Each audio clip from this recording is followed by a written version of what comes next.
tonga eto amin'ny fotoana ny famirandretsika rivijery ajaina amin'ity takariva ity fotoana anarano indray ny fampalalam-baovao eto amin'ny fahitalavitra matv miarava tompoko lafinaritra tompoko vavy manasantsika ny tokantrano any anaraka trafariny izao fotoana ny vaovao eto amin'ny fahitalavitra matv izao eo amin'ny tontolo ny vakoka pirenena indrindra no itirantsika voalohany manakarena i Madagasikara eo amin'ny lafiny vakoka samihafa anisan'ny paikady napetraky ny fitondram-panjakana ny fiarovana azy ireny saingy ilaina ihany koa araka ny nambarany tompona andraikitra ny fandraisana andraikitra ny tsirairay io jerentsika indrindra ary ny fanaitetiana misy valombien'polo amzato amin'izao fotoan'izao ny toera-manatantara misy atsikara ao anatin'ny politikana ny fiarovana azy intsy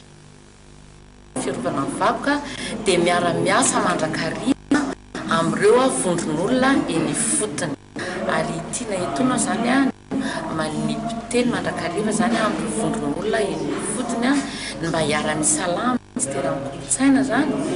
amin'ny fiarovana sy fikajiana an'izy ireny satria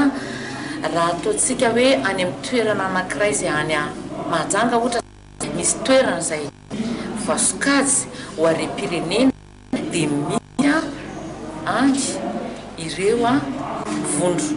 vahoaka ifotony zany ataontsika hoe manomboka any amin'ny fokotany any amin'ny firaisana ary ny faritra miasa tokoa zany amin'ny ministera eo amin'ny fikajiana sy fiarovana an'izy ireny